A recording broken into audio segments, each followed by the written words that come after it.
Hello my dear students, आप लोगों का इस नए क्लास में स्वागत है। आज की हम अपनी इस नए क्लास में हम एक नया रूल पढ़ने वाले हैं। ये स्क्रीन पे मैं आपको इसलिए दिखा रहा हूँ ताकि आपको पता चले कि लास्ट क्लास में हम लोगों ने क्या डिस्कस किया था। लास्ट क्लास में मैंने आपको मल्टीप्लिकेशन वाले रूल्स बताए थे, जो आप देख सकते हैं कि जब y is equal to u और v दिया हो तो उसको कैसे सॉल्व करना होता है। इसको बहुत मैंने सिंपल तरीके से बहुत आसानी से आपको समझाया था कि इसमें कैसे सॉल्व करना होता है और आपको क्वेश्चन कैसा दिया होता है। आज भी मैं आपको एक नया रूल बताऊंगा, उसके साथ साथ मैं आपको कुछ नए क्वेश्चंस भी करवाऊंगा ताकि आपको प्रैक्टिस भी हो जाए और रूल्स भी पता चल जाए। ठीक है, तो ये हमारा लास्ट क्लास में सेकंड रूल था। आज की क्लास में मैं आपको बताऊंगा थर्ड रूल। और थर्ड जो है वो है डिवाइड वाला। इसके पहले वाली क्लास में मैंने आपको मल्टीप्लिकेशन वाला बताया था और आज जो है वो मैं डिवाइड वाला बताऊंगा। तो डिवाइड वाला कैसा है उसको थोड़ा ध्यान से सुनना। कभी कभी हमें सवाल में ऐसा होता है कि y is equal to u divided by v, ऐसा कुछ दिया रहता है।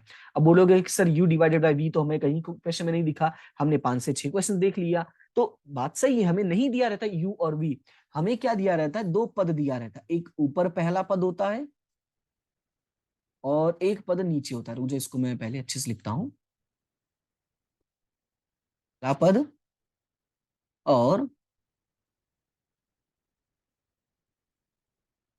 ऐसे ऊपर पहला पद दिया होगा, दूसरा मतलब नीचे दूसरा पद दिया होगा, मतलब जो बोलते हैं ना अंश और हर।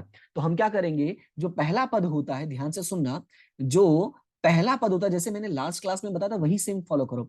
जो पहला पद होता है उसको यू मानोगे, जो दूसरा पद होता है उसको वी मानोगे। क्लियर है? उसके बाद ये हमारा पहला स्टेज होगा। उसके बाद जो हमारा दूसरा स्टेज होता है वो ये होगा कि हमें दोनों का डेरिवेटिव निकालना होगा। हमें क्या करना होगा, दोनों का डेरिवेटिव। तो डेरिवेटिव कैसे निकालोगे, मैंने कहा था u के लिए d u divided by d x लिखते हैं और v के लिए d v divided by d x लिखते हैं। क्लियर हुआ इतना? उसके बाद हमें एक फॉर्मूला लगाना पड़ता है, जो हमारा प्रमाणित फॉर्मूला है, जो हमें याद करना पड़ेगा कि d y divided by d x is equal to. Formula क्या है वो मैं आपको अगर बताऊं तो फॉर्मूला आपको याद कैसे रखना है पहले मैं समझा देता हूं। याद रखना है कि डिवाइड में जो भी वैल्यू होगा उसका स्क्वायर कर देना है, v का स्क्वायर कर देना है आपको। क्लियर है? उसके बाद v का स्क्वायर करना है और हमें अंतर ही देखना है कि v के सापेक्ष में u में कितना परिवर्तन हुआ है, इसीलिए हम पहले v को रखते हैं। ध्यान से सुनो, इसका रीजन समझ लो। हमें यही देखना होता है कि ये जो नीचे वैल्यू दिया गया इसको हम x लिखते हैं नॉर्मली, तो x के सापेक्ष में इसमें कितना परिवर्तन हुआ है या v के सापेक्ष में u में कितना परिवर्तन हुआ, यही हमें देखना हुआ है। इसलिए हमें v को पहले लिखेंगे। तो जब हम v को पहले लिखेंगे तो मैंने कहा है आपको अपोजिट वाले का डेरिवेटिव लिखना होगा। ये पिछले क्लास में भी एक्सप्लेन किया था कि अगर आप u लिखोगे तो v का डेरिवेटिव, v लिखोगे तो u का डेरिवेटिव। तो मैं यहाँ पे फॉर्मूला लिख देता हूं। पहले v आएगा, अगर थोड़ी स्क्रीन ब्लैकआउट हो गया था, रुक जाओ, पेन सही सिलेक्ट नहीं किया था लगता है। v लिखोगे तो u का डेरिवेटिव, ठीक है, ये u का डेरिवेटिव। फिर बीच में होगा माइनस, याद रखना है, मल्टीप्लाई होगा तो प्लस और डिवाइड होगा तो माइनस। फिर u लिखोगे तो d v divided by d x, यानी कि v का डेरिवेटिव। ये है आपका फॉर्मूला जो आपको याद रखना है। और उम्मीद करता हूं कि फॉर्मूला आपको समझ में आ गया कैसे याद करना है। मैंने इसीलिए आपको एक तरीका भी बताया याद करने का कि v हमेशा डिवाइड में, यानी जो v होगा हमारा डिवाइड वाला, उसको हमेशा स्क्वायर करके लिख देना है। और हमें अंतर जानना होता है v के सापेक्ष में u का, इसलिए हम पहले v को लिखेंगे बाद में u को लिखेंगे। पहले v को लिखा तो u का डेरिवेटिव, फिर बाद में u को लिखा तो v का डेरिवेटिव। आया समझ में? तो इस तरीके से हमें फॉर्मूला को लिखना होता है। तो ये तो था फॉर्मूला। अब बात करते हैं क्वेश्चंस की। तो क्वेश्चंस में मैंने दो क्वेश्चंस को चूज किया हुआ है। एक है एग्जांपल नंबर 10 और दूसरा है एग्जांपल नंबर 12, जो बेसिकली आपका बोर्ड एग्जाम में पूछा गया क्वेश्चन है और इसी वजह से मैंने इन दोनों क्वेश्चन को चूज किया है। तो पहले एग्जांपल नंबर 10 की बात बताता हूं। तो एग्जांपल नंबर 10 में लिखा हुआ है 2x y is equal to 2x plus 3 divided by 3x minus 2 हो तो dy डिवाइडेड बाय dx प्राप्त कीजिए। जैसा मैंने कहा था, हम सबसे पहले क्या करेंगे, क्वेश्चन को लिख लेंगे। तो मैं यहाँ पे लिख देता हूं एग्जाम्पल नंबर 10। ठीक है, example number 10, y is equal to 2x plus 3 divided by 3x minus 2। ठीक है, मैंने क्या कहा, सबसे पहले क्वेश्चन लिख दो, फिर एक्सप्लेन किया था मैंने कि हम ऊपर वाले को u मानेंगे, यानी u इज इक्वल टू क्या हो जाएगा, 2x प्लस 3। यहां पे लिख देता हूं u is equal to 2x plus 3, और उसी तरीके से v इज इक्वल टू हो जाएगा 3x माइनस 2। फिर मैंने कहा कि इसका हमें डेरिवेटिव निकालना होगा, तो डेरिवेटिव कैसे लिखें, D u divided by D x. और मैंने कहा था जो कांस्टेंट होगा उसको कॉपी पेस्ट कर लो, फिर यहाँ पे x पावर ऑफ 1 है तो 1 आगे आ जाएगा, फिर x1 माइनस 1, और ये सिंगल है यानी कांस्टेंट है तो ये तो बेचारा मर जाएगा, यानी कि 0 हो जाएगा। और 0 हो जाएगा तो इसको सॉल्यूशन करोगे तो क्या होगा, ये 2 1 - 1 यानी 0, यानी इसका जो डेरिवेटिव आएगा वो सिर्फ क्या आएगा, 2 आ जाएगा, और दूसरा वाला 0 हो गया इसलिए उसको नहीं लिखेंगे। फिर बात करते हैं इस वाले का, इसका भी सेम वही, पहले कांस्टेंट को कॉपी पेस्ट कर दो, लेकिन पहले यहाँ पे लिख दो dv divided by dx। Constant को कॉपी पेस्ट कर दिया, ये पावर ऑफ 1 है तो आगे 1 आ जाएगा, फिर x 1 - 1, और कांस्टेंट है तो इसलिए ये क्या हो जाएगा, 0 हो जाएगा। ओके, अब यहाँ पे लिखेंगे तो ये क्या बन जाएगा, ये 3 हो जाएगा। तो dv डिवाइडेड बाई dx जो आपका वैल्यू आया है वो क्या आया है, 3 आया है, और du डिवाइडेड बाई dx जो आया वो आपका 2 आया है। अब हमें फॉर्मूला अप्लाई करना है, तो फॉर्मूला अप्लाई करने के लिए मैंने आपको क्या कहा कि सबसे पहले फॉर्मूला लिख लिया करो। तो dy divided by dx is equal to, मैंने कहा पहले v लिखोगे, फिर du का डेरिवेटिव यानी u का डेरिवेटिव, फिर u लिखोगे तो v का डेरिवेटिव, और डिवाइड में क्या होगा, तो डिवाइड में जो होगा आपका v का स्क्वायर होगा। क्लियर है इतना? तो जब v का स्क्वायर होगा तो चलो एक एक करके लिख लेते हैं। तो v कितना है, तो v है आपका 3x - 2, तो यहां लिखेंगे 3x - 2। u का डेरिवेटिव कितना है, तो u का डेरिवेटिव है 2, ये हो गया पहला डब्बा माइनस। ठीक है, u कितना है, तो u है आपका 2x + 3, कितना है 2x + 3। v का डेरिवेटिव कितना, तो वो है 3, ये हो गया दूसरा डब्बा, डिवाइडेड बाई वी स्क्वायर। तो v क्या है हमारा 3x - 2, तो यहां लिखेंगे 3x - 2 का होल स्क्वायर। क्लियर है? इस तरीके से लिखने के बाद अब हम क्या करेंगे, सॉल्यूशन करते हैं। तो सॉल्यूशन करेंगे तो इसका सॉल्व करो तो कैसे होगा, इसको मल्टीप्लाई कर दो, तो 3 दूना 6x, 3 दूना 4, ये पहला डब्बा सॉल्व हो गया, फिर माइनस, और ये 3 दूना 6x और 3 त्रिका 9, ये दूसरा सॉल्व हो गया।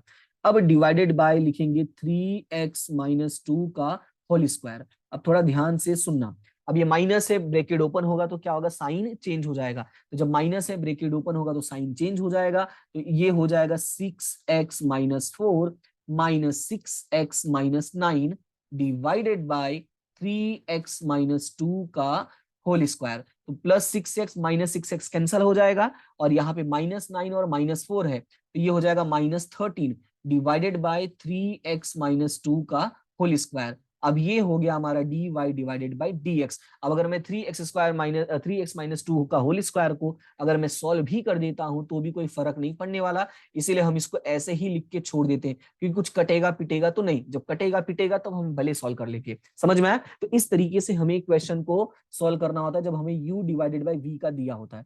ये तो था पहला एग्जाम्पल, मैंने कहा ना आपको 2 एग्जाम्पल समझा दूंगा ताकि कोई डाउट मन में ना रहे।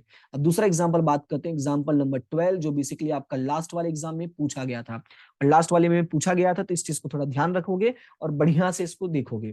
तो पहले सवाल हम देख लेते हैं क्या है। तो अगर हम सवाल देखने जाते हैं तो सवाल क्या है, सवाल थोड़ा बड़ा दिया हुआ है कि y is equal to x square plus 3x + 4 divided by x square plus 5 हो तो dy डिवाइडेड बाय dx ज्ञात कीजिए। तो सॉल्व कर लेते हैं। अरे सॉरी, ये दूसरा खुल गया, मार्केटिंग मिक्स खुल गया, बीए का। y is equal to 2x square plus 3x plus 4 divided by x square plus 5। मैंने क्या कहा, ऊपर वाले को u मानो, तो u इज इक्वल टू क्या हो जाए, देखो मैं साइड में इसलिए लिख रहा हूँ ना ताकि थोड़ा क्या पेज कम यूज हो, क्योंकि मेरे पास 2 ही 3 पेज बचा इस वाले पीडीएफ में। इसमें एक्चुअली क्या था, लास्ट वाले पीडीएफ में मैंने थोड़ा जो आपको मोटिवेशन वाला और 80+ वाला कैसे प्रिपेयर करना है, कैसे क्या पढ़ना है, उसके बारे में मैंने बताया था, तो वो इसलिए पेज ये यूज हो चुका है, और मेरे पास एक ही पेज बचा है, 2 ही पेज बचा है, इसलिए मैं थोड़ा कम कम जगह यूज कर रहा हूँ, ताकि ये वाला टॉपिक तो कम से कम इसी में खत्म हो जाए, बाकी नेक्स्ट टॉपिक के लिए मैं फिर से नया पीडीएफ बना लूंगा। ठीक है, तो इसको थोड़ा अच्छे से देखना। अब यहाँ पे u का क्या हो जाएगा, 2x square plus 3x plus 4, ठीक है, और v इज इक्वल टू क्या हो जाएगा, एक्स स्क्वायर प्लस 5। आप नीचे ही सॉल्व कर लेना, ठीक है। तो इसका हमें पता है कि हमें इसका डेरिवेटिव निकालना है, तो u का u हो जाएगा और v का v हो जाएगा, ठीक है, और डिवाइड बाय dx तो रहने वाला ही है। तो 2x, उसका मैंने कहा था कांस्टेंट वैल्यू को पहले कॉपी पेस्ट कर लो, कांस्टेंट वैल्यू कॉपी पेस्ट करोगे तो ये हो जाएगा 2, एक्स स्क्वायर है तो 2 आगे आ जाएगा, फिर x2 - 1, फिर प्लस, तो ये 3 है, ये आगे आ जाएगा, और ये पावर ऑफ 1 है तो 1 लिख दोगे, तो x1 - 1, और ये 4 कांस्टेंट है तो ये 0 हो जाएगा। फिर इसको सॉल्व करोगे तो 2 दूना 4, 4x प्लस 3, क्योंकि यहाँ पे x - 1 हो गया 0, तो ये हो जाएगा 4x प्लस 3। उम्मीद करता हूँ कि अब आप ये वाला सॉल्व करना सीख गए होंगे, और मैं डायरेक्टली अगर बताऊंगा तो आपको कोई दिक्कत नहीं हो, जैसे ये आपका 2x² है तो ये हो जाएगा 2x, और ये +5 है तो ये हो जाएगा 0, यानी डायरेक्टली सॉल्यूशन जो बनेगा वो क्या बन जाएगा, 2x + 0 यानी कि 2x बन जाएगा। ठीक है, तो ये हो गया हमारा डेरिवेटिव v का, और ये हो गया हमारा डेरिवेटिव u का। फिर मैंने कहा था हमें फॉर्मूला लिखना होता है, फॉर्मूला क्या है, dy/dx। पहले मैंने कहा था v लिखोगे, फिर u का डेरिवेटिव, u लिखोगे और v का डेरिवेटिव, और पूरे के डिवाइड में हमें क्या लिख देना, v का स्क्वायर लिख देना है। तो हमारा v क्या है, तो हमारा v है x² + 5। ठीक है, और हमारा u का डेरिवेटिव है 4x + 3। ये पहला डब्बा बंद। फिर माइनस, पहले u लिखना है ना, अरे u लिखना है, तो u तो बहुत बड़ा है यार, 2x² + 3x + 4, और v का डेरिवेटिव, तो v का डेरिवेटिव कितना है, 2x है, राइट। v का डेरिवेटिव कितना, 2x है, तो ये हो गया दूसरा डब्बा भी बंद। अब पूरे के डिवाइड में x² + 5 का होल स्क्वायर। ठीक है, x² + 5 का होल स्क्वायर। अब आगे बढ़ते हैं, तो x² + 5 4x 3, इसका याद होगा मैंने पिछले क्लास में बताया था, मैं फिर भी एक्सप्लेन करूंगा, टेंशन नहीं लो। मैंने क्या कहा था कि पहले पद को उठा के पूरे के साथ मल्टीप्लाई कर दो, पूरे मतलब दोनों के साथ। ठीक है, इसलिए मैं ये ऐसे अंडरलाइन कर दिया हूं, पूरे के साथ। तो इसको सोल्व कैसे करोगे, x² इंटू 4x, यानी हो जाएगा 4x³। क्या हो जाएगा, 4x³। ध्यान से देखते रहना, फिर वापस इसे को उठा के दूसरे के साथ करो, तो ये हो जाएगा 3x²। डन। फिर दूसरे वाले को उठाओ और इस पूरे के साथ मल्टीप्लाई कर दो। ठीक है, तो ये 5 है तो 5 4, यानी 5 चौक 20x, 5 तिहाई 15। ये हो गया आपका पहला। अब दूसरे वाले को सॉल्व करते हैं, तो दूसरे वाले में सिंगल ही सिंगल है पूरा, ये तो सिंगल ही है ना, इसको उठा के इस पूरे के साथ मल्टीप्लाई कर दो, तो 2 दूनी 4x³ हो जाएगा, 2 दूनी 4, हाँ 2 दूनी 4x³ हो जाएगा।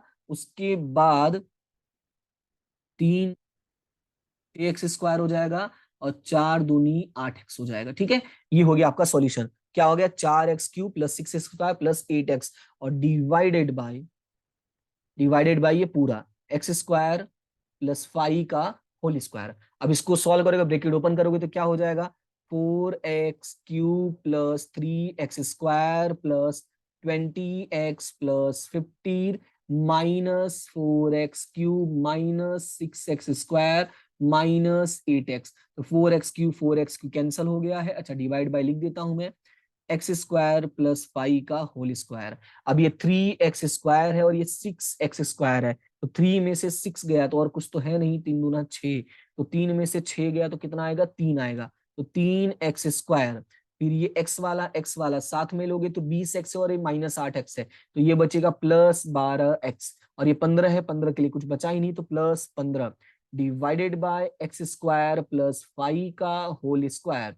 इसको सॉल्व करोगे तो भी कटपिट होने वाला है नहीं, तो तकलीफ लेने की जरूरत नहीं है। तो ये हो जाएगा हमारा सॉल्यूशन, तो हो जाएगा dy/dx का जो आंसर है वो क्या आ जाएगा, वो आ जाएगा आपका, ये जो मैंने लिखा है बोर्ड पे, मतलब स्क्रीन पे जो दिख रहा है आपको, ये हो गया हमारा आंसर। डब्बा नहीं बना रहा हूं कि डब्बा अच्छा नहीं बन रहा है, टेढ़ा लिख दिया मैंने इसके लिए, बस मैं आंसर लिख देता हूँ। ठीक है, तो ये रहा आपका सेकंड क्वेश्चन का सॉल्यूशन। आई होप कि आपको समझ में आ गया होगा कि कैसे सॉल्व करना है। जो मेथड है वही आपको सीखना होता है, जो तरीका होता है। ठीक है, याद रखना है कि हमारे बुक्स में जितने भी क्वेश्चंस होते हैं लगभग सॉल्यूशन उनका एक ही तरह से होता है, हमें मेन उनके कंसेप्ट को समझना होता है। मेरा काम वही है, मैं आपको कंसेप्ट समझा दूं। अगर फिर भी कोई डाउट रह जाता है तो आप जरूर बता दिया करो कि सर ये दिक्कत है, ये प्रॉब्लम है, मैं उसका सॉल्यूशन कैसे भी करके प्रोवाइड करने की कोशिश करूंगा, जितना मुझे आता है उतना मैं जरूर करूंगा। ठीक है, फिलहाल आज के लिए इतना ही, मिलते हैं नेक्स्ट क्लास में, तब तक के लिए thank you so much and have a good day.